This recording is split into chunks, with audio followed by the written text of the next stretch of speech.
So I'm going to finish up with one more story about my older son, Nathan. When he was 13 years old, he was really, really big into baseball. As a matter of fact, he was on a 13-year-old AAU team, and their goal was to be state champions, because that particular year, if you qualified, you got to play in the brand new Louisville Slugger Field. Wow, wouldn't that be cool as a 13-year-old? But they qualified, but it was never meant to be because the game was rained out and they had to reschedule on a local high school field. Now this team had lots of success. They played regional tournaments all throughout the Midwest and they won. They were very, very successful, but they had adversity. As 13-year-old boys, they were all pallbearers because one of the teammates committed suicide. Their head coach got in a car accident and was in intensive care for weeks and weeks and weeks. And they didn't know if he was going to live. He ended up living.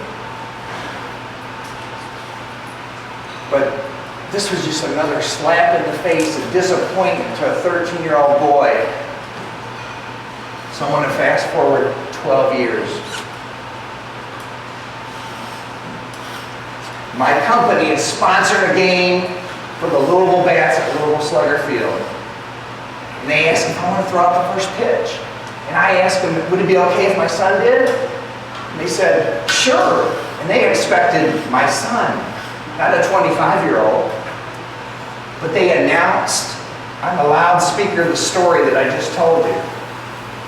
And the last sentence before he threw his first pitch, making his pitching debut 12 years later, Nathan Griner. And that was a special moment for us. So what does that have to do with anything?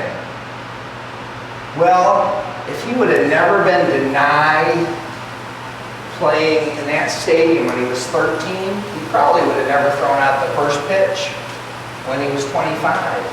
And at 25, listen, because a lot of you are going to relate to this, he was struggling to find a job, a career in the very, very competitive sports industry. But at that game, he found out about the winter meetings, that year being held in Nashville, Tennessee.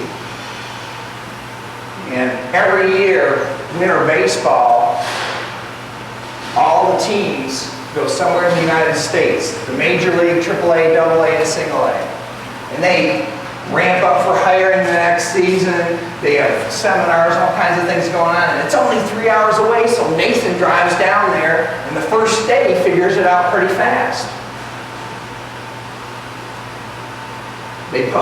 All the teams post their job opportunities. If you're interested, you submit a resume.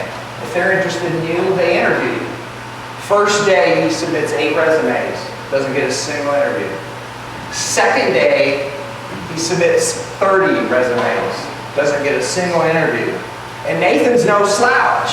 He has a bachelor's degree in sports management, a master's degree in sports administration, and he was the equipment manager for Eastern Kentucky football team for 4 years. So he has experience in college. Third day in, it's looking a lot more grim because there's not as many postings anymore. He submits 10 more resumes. And he gets an interview with the Louisville Bats. Swing and a miss. Doesn't get the job. So he's a little bit discouraged, and he calls me up and he says, Dad, it's just not going. And I said, Nathan, keep swinging. You got to believe, and you got to never give up. And it only takes one, and it may not happen till the bottom of the ninth with the bases loaded and 2 outs. The next day, the very, very last interview of the day, he got an interview with the Mobile Bay Bears for the assistant stadium operations manager. He got the job. Boom, it's a hit. He's excited. He got his foot in the door. That's all he wanted.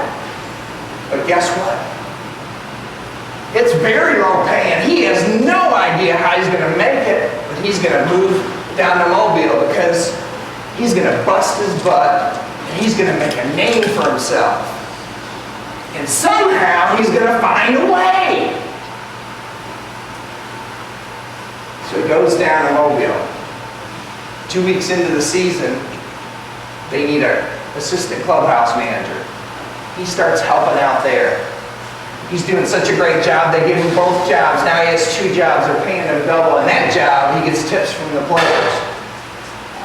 So, before the game starts, he's assisting the stadium operations manager. During the game, he's in the clubhouse. Fast forward 1 year, he gets promoted to stadium operations manager. And they give him a raise, can afford to live, and guess what? He loves his job. And this is the exciting part for me. He says, Dad, I wake up every morning and I'm excited. I don't have to go to an office building. I don't have to go to a construction site. I don't have to go to a factory. I don't have to go to a restaurant or the mall. I don't have to go to school anymore. I get to go to a stadium to work. And when the Mobile Bay Bears are in town, he goes in at 9 in the morning. And they usually play at 7:05 p.m. And he's there well after midnight. He's putting in the hours, but he's loving it. The hours don't matter because he loves it.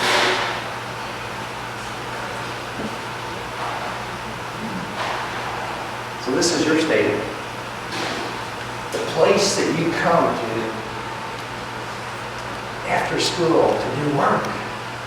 The work that you love to do. You remember what I said earlier? It doesn't matter what happened yesterday. It really doesn't matter what happened yesterday.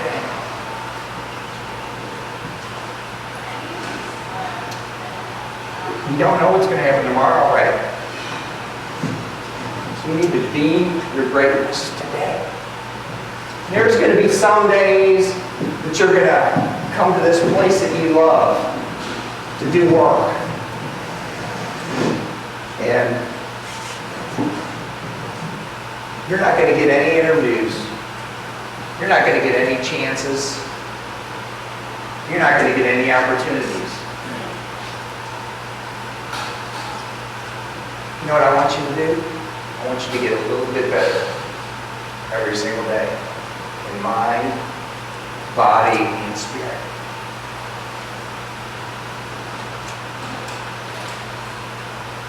Be your greatest today anyway.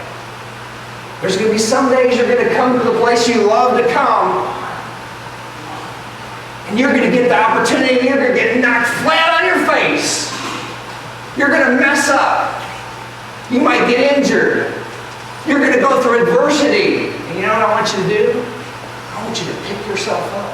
And I want you to do the hardest thing to do. And that's to try to find the positive in that negative.